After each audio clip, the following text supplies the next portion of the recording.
देखिए, आज हम कक्षा 6 पाठ 8 भारत जलवायु वनस्पति वन्य प्राणी भाग 2 में पढ़ेंगे कि हमें वनों की आवश्यकता क्यों है, वनों की जरूरत क्यों है। अगर देखा जाए तो वनों की हमें बहुत आवश्यकता है। अगर वन नहीं होंगे तो मानव जीवन, जीव जंतुओं का जीवन संकटग्रस्त हो जाएगा, परेशानियों से परिपूर्ण हो जाएगा। इसलिए वनों का होना आवश्यक है। अब जैसे वन हमारे लिए बहुत लाभदायक है, वन हमारे लिए क्या है, बहुत लाभदायक है।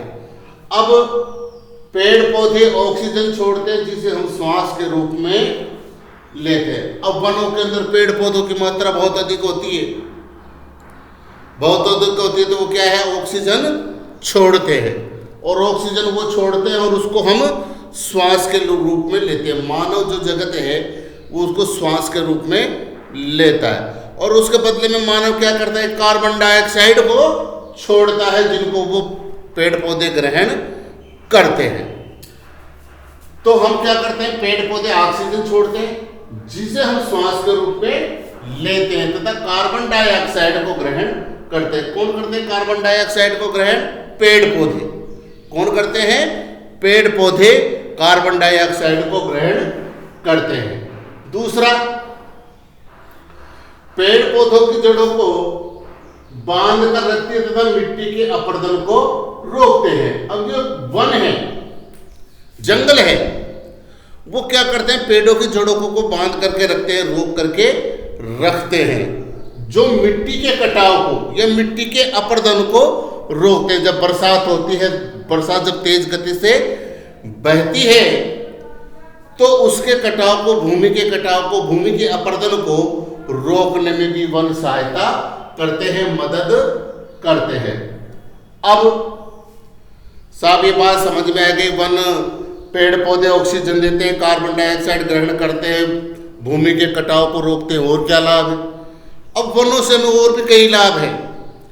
जैसे वनों से हमें ईंधन जलाने के लिए लकड़ी, चारा, लाख, जड़ी बूटियां, शहद, गोंद इत्यादि प्राप्त होते हैं। फल फूल सब इन वनस्पतियों से हमको प्राप्त होते हैं। क्या क्या? ईंधन, लकड़ी, चारा, गोंद, जड़ी बूटियां, औषधियां, फर्नीचर की लकड़ियां, जो भी अधिकांश चीजें हैं जो हमें जंगलों से, वनों से प्राप्त होती है। और दूसरा, वन्य जीवों के प्राकृतिक निवास भी है।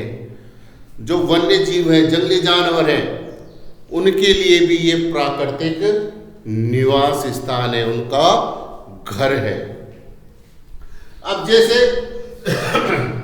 वन्य प्राणी, और वन्य प्राणी में वनों में जंतुओं की हजारों प्रजातियां तथा बड़ी संख्या में विभिन्न प्रकार के जीव जंतु, सरीसृप आदि पाए जाते हैं वनों के अंदर। क्या? वनों में जंतुओं की हजारों प्रजातियां तथा बड़ी संख्या में विभिन्न प्रकार के सरीसृपों, उभयचरों तथा पक्षियों, स्तनधारियों, कीटों तथा कृमियों का निवास स्थान होता है। अब जैसे इनमें सरीसृप यानी जो रेंग करके चलने वाले जीव जंतु, जिसमें सांप, बिच्छू, मगरमच्छ। उभयचर, जिसमें जो स्थल भाग और जल भाग दोनों पर वो विचरण करते हैं। पक्षियों, स्तनधारियों, कीटों आदि कृमियों का निवास स्थान भी यही होता है। अब पेड़ पौधों की अंधाधुंध कटाई के कारण भारी मात्रा में प्राकृतिक वनस्पतियां समाप्त हो गई। अब आप क्या हो रहा है कि पेड़ पौधों की अंधाधुंध कटाई चल रही है। इस अंधाधुंध कटाई के कारण प्राकृतिक वनस्पतियां समाप्त हो रही है।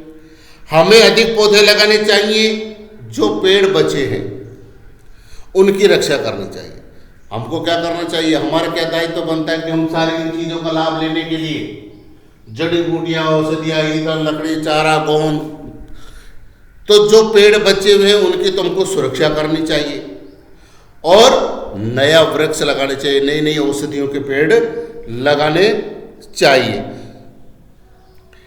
एवं लोगों को पेड़ों के महत्व के बारे में बताना चाहिए। हम लोग कुछ खास आयोजनों जैसे वनों महोत्सव मनाकर अधिक से अधिक लोगों को इस प्रयास में शामिल कर सके। वन महोत्सव मनाया जाए तब पृथ्वी को हरा भरा रख सकते हैं। इस प्रकार हम पृथ्वी को हरा भरा रख सकते हैं। अब इस वन्य प्राणियों के बारे में हमने पढ़ाई, तो वन्य प्राणियों का भी इनको संरक्षण प्राप्त होगा।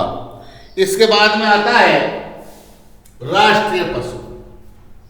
अब राष्ट्रीय पशु क्या है कि बाघ हमारा राष्ट्रीय पशु है। बाघ क्या है, हमारा राष्ट्रीय पशु। यह देश के विभिन्न भागों में पाया जाता है, देश के विभिन्न भागों में पाया जाता है। गुजरात के गिरवन में एशियाई शेरों का निवास है।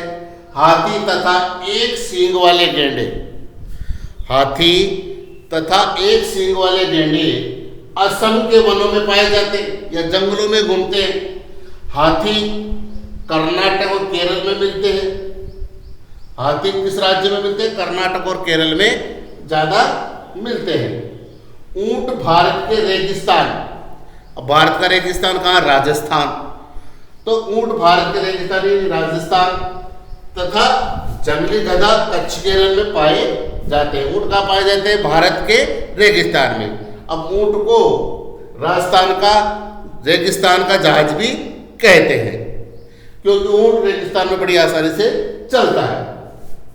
जंगली गधा कच्छ केरल में पाए जाते हैं। जंगली बकरी, हिम तेंदुआ, भालू इत्यादि हिमालय क्षेत्रों में पाए जाते हैं। जो हिम तेंदुआ, भालू इत्यादि कहाँ पाए जाते हैं? हिमालय क्षेत्र में पाए जाते हैं। इनके अतिरिक्त बहुत सारे दूसरे जानवर हैं जैसे बंदर, सियार, भेड़िया, नीलगाय, चीतल इत्यादि भी हमारे देश में पाए जाते हैं। भारत में पक्षियों को भी ऐसी ही प्रचुरता, बहुत अधिक पक्षी भी हमारे यहाँ बहुत अधिक है।